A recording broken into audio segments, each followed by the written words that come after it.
All right, that celebrations coming from the Lakers fans right there in LA. They couldn't watch the final simply because of everyone were actually in the bubble. So at the end of the day, they had to come to, to LA to see what's really happening there. And the celebrations continues into the night. Good morning and welcome to Sport This Morning. I'm Cecilia Omogbe. I am Tayo Salam, and thanks for joining us again. Of course, we're starting off on a winning note for the Los Angeles Lakers, winning the first title in 10 years. So all those fans you've seen celebrating, they've had to wait for 10 years to celebrate the Lakers winning the title again, thanks to LeBron James, Anthony Davis, and the gang. And that's where we're starting off the show from. Okay, yeah, that's it. 17 NBA titles for the LA Lakers. Have now equaled the all-time record of the Boston Celtics. Absolutely, that's what they wanted. LeBron James said he was coming to Lakers to make them a championship team again.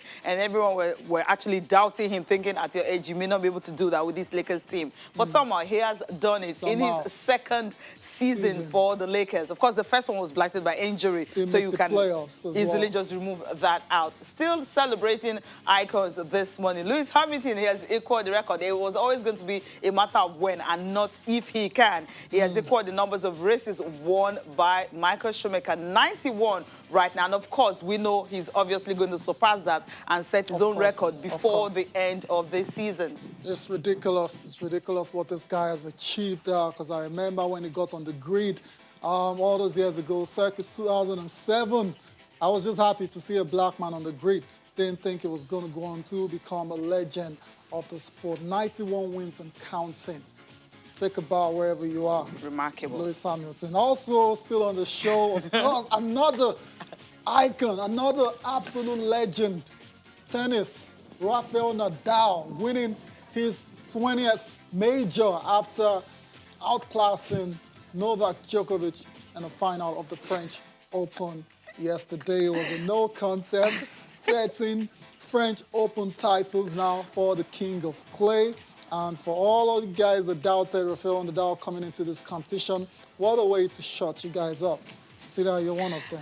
And of course, also his 100th wins on clay. I mean, this guy, he can do nothing wrong when it comes to clay. The way he took out Novak Djokovic, before you can say, let me sit down and see what's happening in the first set. He was on, I mean, the first one was on Sislov. Like, he's actually playing Djokovic, right? Never seen Djokovic bagel before. In the Grand Slam final. No, it doesn't really happen for Novak Djokovic. Okay, but we're not starting with that. To that later. We're starting with the NBA. You saw the celebrations from the Lakers fans. It's not easy for fans to actually wait for 10 years. Yeah. What's going to happen? I mean, then January this year, the incident of Kobe and Gigi, I mean, everyone was like, it's been like, I don't know how to describe this year. 2020 has been really crazy. Yes, I mean, crazy and somehow some remarkable achievements and all. But let's focus on what happened last night, or rather early hours of this morning. They're talking about the Lakers and the Miami Heat. I mean, this results in a reflection of what happened because, I mean, at the point, the Lakers were leading as much as 32 points. I was like, they're actually playing the Miami Heat, or is it another team they're playing? Yes. But we'll not be doing the talking alone this morning, right? Yeah, we won't be doing the talking alone, but from just to add to what you're saying, it was a very, very comfortable victory for the Lakers. As a matter of fact, it was wire to wire, led from start to finish. Yeah. So they were never in danger of losing it. And I think at the end of the day, it just turned out that Miami ran out of gas and just had nothing left. From the very beginning, they ran out of gas. There was nothing. I think they gave it all in Game 5. And Game 6, there was nothing much to give. And Jimmy Butler, oh my goodness. Goran Dragic came on. I was like, okay, what's going to happen? But somehow, it was restricted. And so, defensive masterclass. I think just maybe Frank Vogel needs to actually start teaching, maybe having a clinic on defensive masterclass or something like that, because that was what they did last night. Ayotunde Onobolo will be joining us this morning to talk about this game and how important it is, not just for the Lakers fans, but also for LeBron James and those people that have been doubting how great this guy is. Who's doubting how There's so great many people. LeBron is? Good morning. It's good to have you join us this morning. Who's doubting the king? Good morning, guys. Thank you. Thank you so much for having me. It's a delight to be here every time. Every time. Now, I mean, the game, you saw the game last night. It was something else from the Lakers. Defensive masterclass. I mean, look, credit to Miami and the effort they put out there. Jimmy Butler and the other guys, Duncan Robinson, Coach Eric Spoelstra. But something we can all agree is the fact that going into the finals, the Lakers were clear favorites to win their 17th title. It was never really in doubt. You know, Miami put up a fight, but at the end, you could almost tend to think that it all rose and fell on exactly how the Lakers played, meaning the games they won, they didn't win because Miami did not defend well. They won because they were better. And the games they lost, yeah, Miami played well, but you felt if shots were falling for the Lakers, a lot of wide open opportunities were falling for the Lakers, they could have easily won. It was a series that could have ended in 4 games. But at the end, I don't think any of us is surprised that the Lakers did the inevitable and capture their 17th title. So congratulations to the Purple and Gold, to the entire fan base of the Los Angeles Lakers organization. And perhaps, who knows, maybe it's the start of an incredible near future. Really? Really? Yeah, that's what he's saying. Okay. Perhaps. I mean, I see what you Exactly. said. Perhaps who knows? But we know it's going to get tougher next season. Golden State's coming back with Curry, Clay, and the other guys that we're going to see. Kyrie and KD in Brooklyn with the fantastic players around them and all of that. So it's going to be very, very difficult going into next season. But still on the Lakers, this time let's focus on LeBron James. LeBron James decided to go to LA 2 years ago, and a lot of people, pundits, felt, okay, this wasn't really a basketball move. LeBron was going to LA, Hollywood, to just get ready for retirement and perhaps going to movie production and stuff like that. But he did say at the time that he was coming to make the Lakers champions again after going several years without even making the playoffs. Now he has delivered. And Cecilia said something about people doubting the king. I don't know. Why would anyone want to doubt this guy where everything is achieved? Well, I think doubting the king in that sense, I am not trying to read into Cecilia's mind, but maybe she just stopped short of saying they are doubting his credentials as perhaps the greatest player of all time. Maybe that's exactly what she tried to say, but she wouldn't come out clearly to say it, Cecilia. But hey, I don't think anyone really ever doubted the greatness of LeBron James. When he was drafted by the Cleveland Cavs organization, he failed to deliver a title. He was growing. He went to Miami, and I remember his first press conference with Dwayne Wade and Chris Bosh, where he was like, we're going to bring 1 title, 2 titles, 3 titles, 4 titles, all the way to number 8. In the end, he helped them and they won 2 titles. He went back to Cleveland and he said, look, I'm coming back home to deliver a title. First season didn't happen. Very next season, they came back from 3 games to 1 down in the finals against the Warriors, who won 73 games in the regular season. And, he delivered. He won the title. Did the same thing for the Los Angeles Lakers organization. Like you rightly said, Tayo, first year, no playoff appearance. But then the very next year, they won the title with LeBron leading the charge. I feel like this is a testament to how great LeBron James is, not just as a basketball player, but as a human being. The ability to lead his troops and get the best out of his players. I feel like one of the conversations people have had in terms of comparing LeBron James to Michael Jordan is that, LeBron doesn't have the killer mentality and all of that. But I'm like, after leading teams who just a year before had no business, playing in the playoffs or not to talk of winning the NBA title, after leading them to the NBA title, I wonder how, we can question the leadership ability of LeBron James. So it's great credit to him. And whilst a lot of people will still say he's not the greatest of all time, one thing we cannot argue is the greatest of this generation without question, and he's going to go down in history as one of the greatest of all time. You're right, no doubt about it. Okay. He's now won 4 finals MVP, deservedly, you'd say, just 2 behind of course. Michael Jordan. Of course, LeBron is playing like he can play until he's 40, so don't put anything past him. Still on this win, Ayatunde, are you one of those considering this victory like it's a bit hollow. I mean, considering everything that has happened, they've had to go to the bubble, and a lot of teams were injured. There was no Golden State Warriors. Does it take anything away from what the Lakers have achieved? No. I'll go on record to say that the 2020 playoffs are the toughest playoffs in the history of the NBA for several reasons. It was in a bubble. Just imagine you are given some sort of house arrest. You are in a particular location, and you probably cannot move out of about, 1,000 square feet, because your routine is your hotel to the arena. Guests cannot come in. You cannot go out. No your families regular around. routine as a man. It was just a few weeks ago that a few members of your family came in, so you're not even able to see the people you would regularly see every day, and all that's on your mind is like playing basketball every time. You don't even know what's happening in the outside world except you grab your phone and all of that.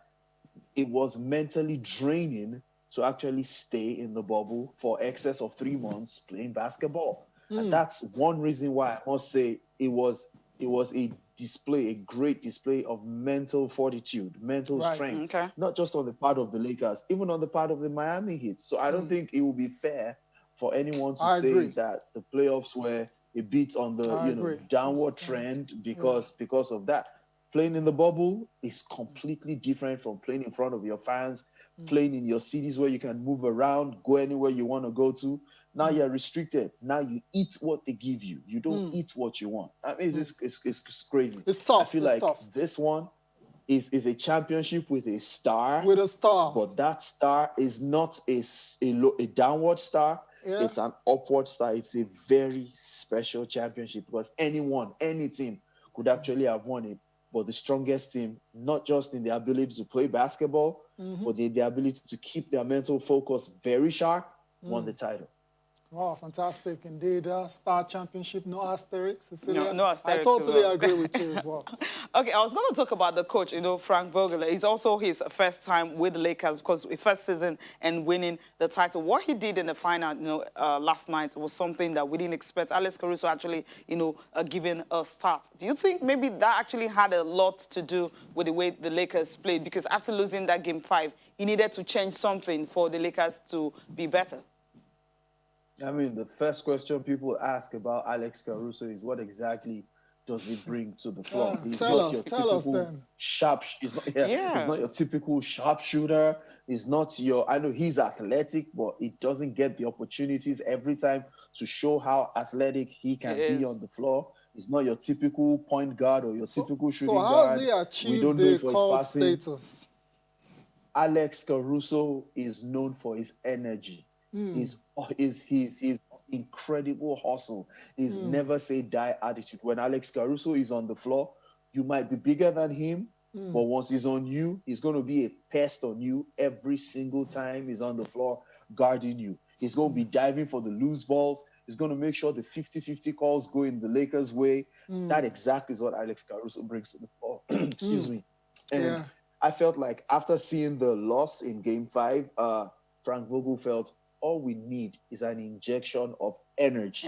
Is an injection of some madness on the floor. Somebody who's going to run and frustrate the opposition. And that was what you look at Caruso. How many shots did he take? How many points did he score? Just 4 points. Every time he was on the floor, this dude was just running and gunning and sucking energy out of the Miami Heat guys who were trying to run after him. That's exactly what he brings to the floor. Look at every fast break up or most fast break opportunities the Lakers had.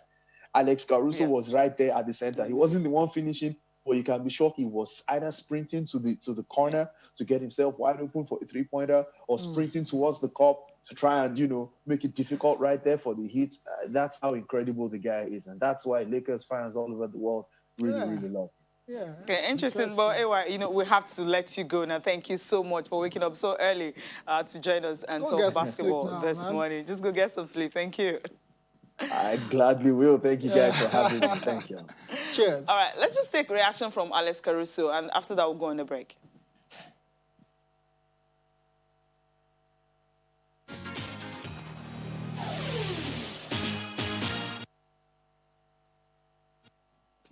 Welcome back. We have Shola Rogers in the studio. Shola, good morning. It's good to have you join us. Good morning, guys. It's always a pleasure to be here. How was your weekend? Busy, interesting, you know. And in the fantastic. in the world of sports, a whole lot of massive things were happening. Records were being broken and set, you know. Yeah. So it was nice. It was an interesting weekend, especially in the world of sports. Okay, brilliant weekend in the world of sports. Yes, I get what you're talking about. Exactly. Now, you guys can talk to us on Twitter. What you thinking about what happened at the weekend, starting from Friday? Super Eagles of Nigeria, of course, they were lost to Algeria. It was their first game after 11 months. So it's been a long time they were together, and they had 8 players, invited into it, about 4 of them making their debut. What was their performance like? Is it actually okay to judge them by what they played on Friday? They will be in action on Tuesday, of course, against Tunisia. Talk to us about that. Lewis Hamilton, of course, winning his 91 title, is 91 F1 race. Yeah. So, and also on the Lakers winning their 17th title, equaling that of Boston Celtics. We'll also be talking about, well, what's happening, right here in Nigeria, because Taya Salam put up one particular report on athletes and how they usually use their platform and their voice to help social justice across the world. Talk to us about that one. How can you Okay, forget so much more. Tennis. Tennis, of course. Rafael Nadal, 20. Everyone is saying he can go as far as 24. Margaret Court's record of 24 is in danger right now. I don't want to put you down as a player hater. Yeah. Novak Djokovic right there, pretty much admitting the superiority of Rafael Nadal in yesterday's final. 6-love in the first set, 6-2 in the second. Third set, a bit of fight, like you'd expect, but it was too late at the end of the day. And we talked about that leaderboard again. The race is still very much on between these 3 players. You have to say they're the greatest of all time. And at the end of the day, one person is going to end up on the top of the leaderboard. As it is right now, it's still tied at the top. Federer and Nadal on 20, while Djokovic is on 17. Of course, Pete Sampras, Roy Emerson. No active player is even close. Retired, they're not close at all, Cecilia. We're lucky to be in this era. Witnessing watching this, guys. Greatness from these 3 players. Of course, you said Roger Federer. Was quick to congratulate his very close friend after yesterday's win. He says, I've always had the utmost respect for my friend Rafa as a person and as a champion, as my greatest rival over many years. I believe we have pushed each other to become better players. Therefore, it's a true honor for me to congratulate him on his 20th Grand Slam. Okay, Grand Slam victory. It's especially amazing that he has now won Roland Garros in an incredible 13 times, which is one of the greatest achievements in sports. I also congratulate his team because nobody can do this alone. I hope 20 is just another step on the continuing journey for both of us. Well done, Rafa. You deserve it. I like the bromance between it. Continuing journey. You see? This is sportsmanship at its best. This is sportsmanship at its finest. Yeah. You know, they are rivals. Everybody knows that. Even the stats will tell you that much. But you see, first they're humans and they respect each other, respect each other's craft. Greatness. Once again, fantastic. 20 is just a number. And I 4 years ago, 5 years ago, I didn't think I would be talking about Federer and Nadal going on beyond 20. Yeah. Okay. Now it's very, very physical. 20 major now titles. It's very, very physical. All right, fingers crossed. All right, let's leave tennis and, well, let's come back home. How athletes are actually, lending their voice to actually, talk about social justice happening across Nigeria, and especially right now, the NSAS campaign. It's been a very uneasy weekend. Very interesting weekend. Very uneasy. A watershed moment in our lives. And it's good that people are talking. Yeah. Okay. I didn't even know we were going to get a chance to even talk. Okay. Well, that's how the show goes at times, because a lot of the times athletes, they've been accused of living their lives in a bubble. They don't really care what's going on around them. Yeah, but recent events, including... A lot of them have been very vocal. Exactly. Recent events, including this weekend, it shows that athletes actually do care and they know what's going on around them. They're not totally oblivious, and that's what this report is about. There you go. There, athletes. In recent times are showing they are, they're very interested in what is going on around them, and we should cut them some slack because we shouldn't cut them some slack. Yeah, we should I'm not not give gonna, them any I'm not going slack to adopt that approach. You Okay. get? The truth is, they have all created platforms. But these platforms are standing on people, on the fans, and the system that they all came through. So we won't cut them slack. We're glad that we didn't cut a lot of them slack and they're getting involved. Some didn't need to be pushed. You know, Colin Kaepernick has lost his career just because he took a knee. Now everybody's taking a knee and they're not getting fired. But nobody has brought him back. Nobody has employed him. Do you get? So we're hoping people are putting out their platforms and putting out their voices. Their voices must be heard. So also in Nigeria, I must say kudos to Asisat Oshoala and a couple of other Super Eagles players. They've been very vocal. You know, even Tammy Abraham and the rest of them have Marcus Rashford, put their voice out. No, Rashford, about 30 minutes ago, put out another tweet, you know, taking a knee, where he took a knee and he tweeted, #NSAS, you know. It's happening. The world is listening and taking notice. So, dear athletes, if you also lend your voice, it's not a crime. It's not. You're all part of us. You're all part of the people. And even when your career is over, you're definitely going to still be a part of the Most of them have the experiences also. They also encountered people these have had people. I mean, a lot of them that I spoke with, they had the everybody has had experiences, some funny experience or the other, you know. So since we're talking sports, we're not going to go into we're those not things, going but fully, we're glad that people are speaking and their voices are being heard. That's what is important, Shout right? out to the athletes, Cecilia. I mean, there was a time, I mean, back in the days that we used to have the likes of Muhammad Ali. Used to be, these guys, you know, they were very vocal on the front line, as a matter of fact. And they always spoke. And they always paid for it as well. Ali almost lost his career. I mean, look, we know what happened to Ali. His career was going to go down the drain because they called him a draft dodger because he didn't want to fight in a war that he didn't start, okay? All right, we need to go on a short break now. We'll come out, we'll be talking about Lewis Hamilton making history.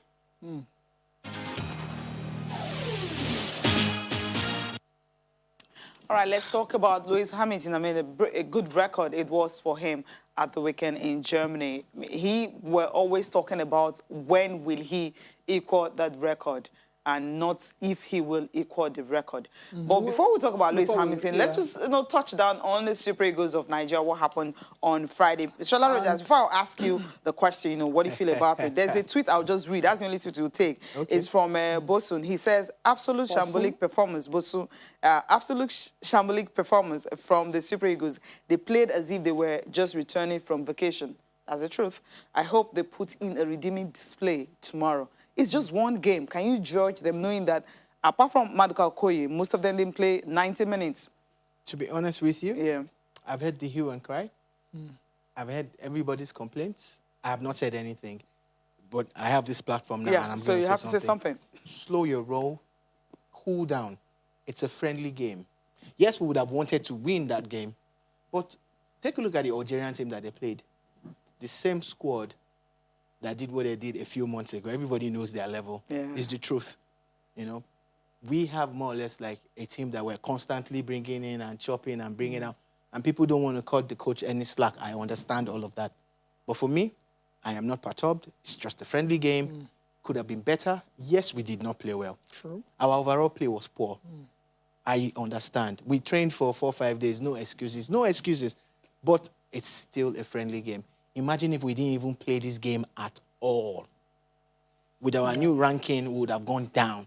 But we're playing 2 grade A friendlies back-to-back, as against a couple of years ago when this kind of windows, our players are stuck somewhere. Back in their club. Let's not lose our heads. Let us still get behind the team. Hopefully, they'll play better against Tunisia.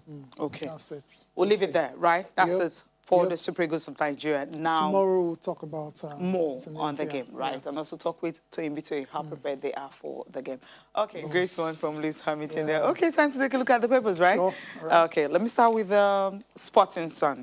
We got this one, Sporting Sun. Ahead of Tunisia friendly, Super Eagles for another COVID-19 test. I think by 11 a.m. this morning, they will be having another COVID test. The good thing is the first one they did, everything was negative. So we're expecting another negative result today. And Serie A players' salary, Osimhen fourth best paid under 21 players.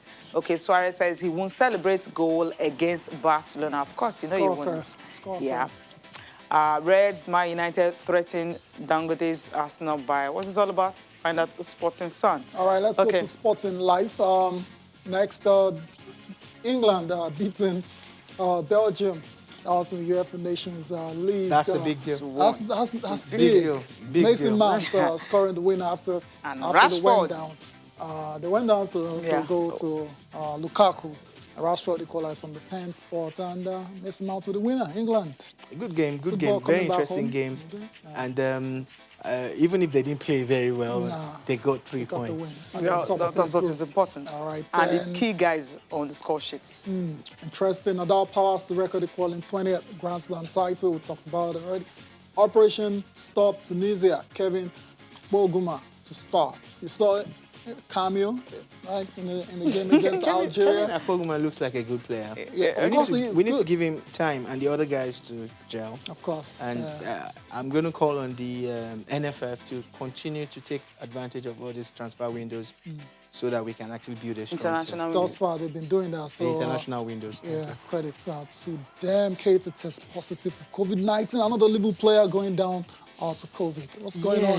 Yeah. And of course, we know how these things happen, right? Yeah, we know how it happens. What people have not known is that in the first week, 10 players in the Premier League tested positive. Second week, there were 9. So this is part of the latest test. Just like a review, pretty much. So and let's just pray that it doesn't go past 10 a week, because if it does, then they might have to suspend the league. Yeah, hopefully we don't get to that stage. And just on COVID, before we go to the last paper, the NBA, fantastic experience in the bubble. Yeah. No positive test. After not even 3 from months, players, no officials, no everybody. How many people were actually there? 65,000 people. Yeah, so the bubble experience was a successful. Was an absolute success. When you put your mind to it, you can achieve it. You can achieve just like LeBron James, you know, 4 rings, 4 MVPs, then 4 NBA final MVPs. Greatness. Although the best part was with Miami Heat, but let's not talk about that. Yeah, I know that. Heartbreak. Okay, the last paper for review this morning is Complete Sport. And here, Gennett Roy's assistant says we will beat Tunisia again. Yes, we're waiting that Eagles to undergo another COVID Fighting test. talk. Let's walk the talk. Obviously. And Akpoguma, I'm proud to be a Nigerian player. Of course, we love that. Welcome and Eagle Star celebrates as government scraps SARS. That's also part of it. And Inter Milan ready offer. I mean, they want to get Sergio Aguero. Okay, now I'm not reading that. Anyways, I'm trying to make sense out of it. Inter Milan, they're making an offer for Sergio Aguero.